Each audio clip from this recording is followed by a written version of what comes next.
You know, folks, I love stories like this. I love talking about stuff like this because yesterday, Vice President Kamala Harris had an amazing day for her campaign and her election prospects, and Donald Trump had a terrible one. Just a terrible day for his campaign. And I love when stuff like this happens. It just puts a smile on my face. So I want to share this story with you and talk about it a little bit because it's so great. So let's just dive right in. Now, first and foremost, I'm a little bit under the weather, so I apologize if my voice sounds a little bit weird, but the news matters more. So let's dive in. Here we have some reporting from a journalist at Reuters, and it said that yesterday, Kamala Harris had this fundraiser in New York and raised $27 million at one event. One campaign fundraising event in New York City, the great city of New York, and she raised $27 million.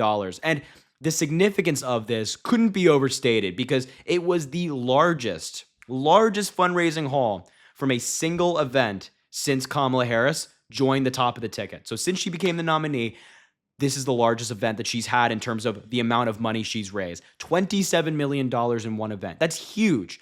The money is rolling into the Kamala Harris campaign because her message is resonating with a wide group of people from all over the country. And you're seeing it in these fundraising numbers. You're seeing it in fundraisers like this. Just single day events like this are remarkable. And I want to talk a little bit more about the other significance of this in the sense that in just the month of August, this is just one fundraising event. It applies to September. But in the month of August, Kamala Harris raised 4 times more than Donald Trump in donations. 4 times more. Her campaign is outworking, out hustling Donald Trump by a lot. So here you have some specific data on this. The Harris campaign raised over $189 million in August, more than quadruple the sum of $44 million that the Trump campaign brought in.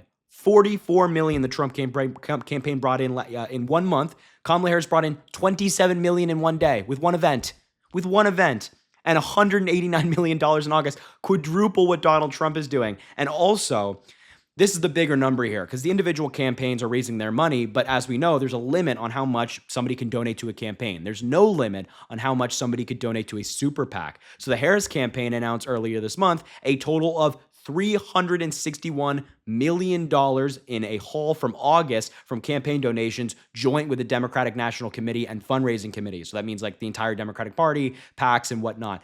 That dwarfed the $130 million raised between the Trump campaign and its joint fundraising committees. $361 million for Kamala Harris, $130 million for Donald Trump. And I think the reason I'm kind of connecting these two is just this fun little piece of data.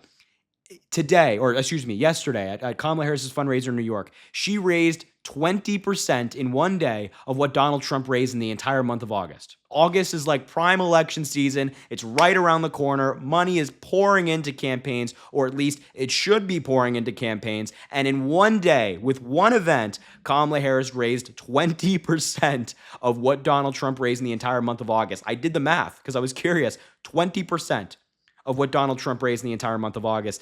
And the good news for Kamala Harris continued. The bad news continued for Donald Trump because after the fundraiser, after Kamala Harris had arrived back from New York, she was asked about the presidential debate against Donald Trump and what her message is to Donald Trump. And just take a look at what she had to say to him. I love this clip. Join me on the debate stage. Let's have another debate. There's more to talk about, and the voters of America deserve to hear the conversations that I think we should be having on substance, on issues, on policy. What's your plan? What's my plan? And we should have another one before election day. I love that. You know, we talked about this the other day, but Kamala Harris has boxed the Trump campaign in because, look, if he does the debate, if he goes on the debate stage with Kamala Harris, he'll lose, he'll get embarrassed in front of tens of millions of Americans again. And if he declines the debate offer, then he just looks weak. You know, if he just says, oh, I don't want to debate Kamala Harris, then he just looks like a coward, which he is. But to a broader group of people, he looks like that. And, you know, this is especially embarrassing because Donald Trump previously in the presidential race said anytime, anywhere for a debate, anytime, anywhere. They even printed off cards with that slogan on it and handed it out at campaign events, anytime, anywhere for a presidential debate. Now Donald Trump is saying, well, hold on now.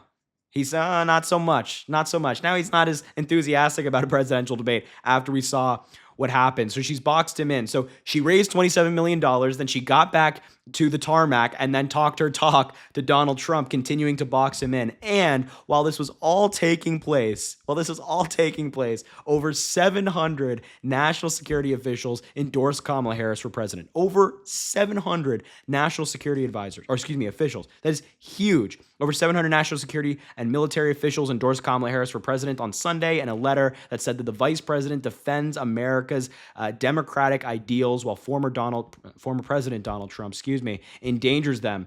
And they said a variety of things in this letter which are very important, but this letter was signed by former secretaries of state, former secretaries of defense, ex-ambassadors, and retired generals, which is a very significant group of people. And they wrote in this letter, quote, "The contrast with Mr. Trump is clear. Where Vice President Harris is prepared and strategic, he is impulsive and ill-informed." The letter criticizes Trump for praising adversarial dictators, including China's Xi Jinping, North Korea's Kim Jong-un, and Russia's Vladimir Putin, as well as the terrorist leaders of Hezbollah. It said Trump threatens our democratic system by calling for the termination of parts of the U.S. Constitution, and added that his comments about being a dictator for a day were not reassuring, which I think we could all get behind that. I don't think they were reassuring in any stretch of the imagination. So just to be clear here, we're kind of moving through this stuff quickly, but just to be clear here, Kamala Harris raises $27 million, talks her talk toward Donald Trump about the debate, and on the same day has over 700 former national security officials endorse her campaign and slam Donald Trump in a very public letter. Now, that's just the Harris campaign. That's the great news that we got from the Harris campaign yesterday, just in one day. But the bad news for the Trump campaign is really bad. And I think this New York Times article kind of perfectly sums up not only yesterday, but the past couple of weeks for the Trump campaign. It's called "Controversies Erupt as Trump and GOP Make Critical Push to Voters." I don't know what that critical push is. Maybe it's sitting on social media all day. I don't know. But they do a really good summary of what the past couple of weeks have been for Donald Trump. Look, the past 2 weeks have been tumultuous, a period that began when Mr. Trump pushed baseless claims from the debate stage that immigrants in Ohio were stealing and eating household pets, ended with him facing attacks over his support of the Republican candidate for governor in North Carolina, who referred to himself as a black Nazi on a message board of an adult website. In between all of this, Mr. Trump invited Laura Loomer, a right-wing influencer known for promoting 9/11 conspiracy theories, to join him at events commemorating the anniversary of the attacks. He urged a government shutdown, attacked a cornerstone of his own tax policy, declared "I hate Taylor Swift" on social media after she endorsed his rival, and at events intended to woo Jewish voters, said that, quote, "the Jewish people," which is such a gross phrase, would be responsible if he lost the election, promoting fears of anti-Semitic reprisal. What? I mean, here's a really good final piece of this as well. While Vice President Kamala Harris crisscrosses the battleground states, pressing her message about Mr. Trump being a danger to abortion rights, democracy, and the country's future, Republicans have been re-immersed in the kind of drama that has defined the former president's political brand for more than a decade.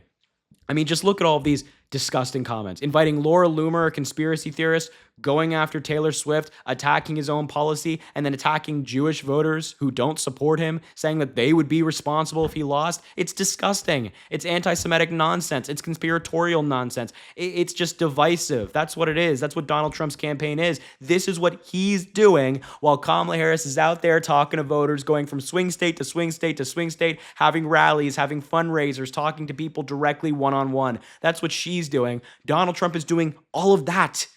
All of that. Are you kidding me?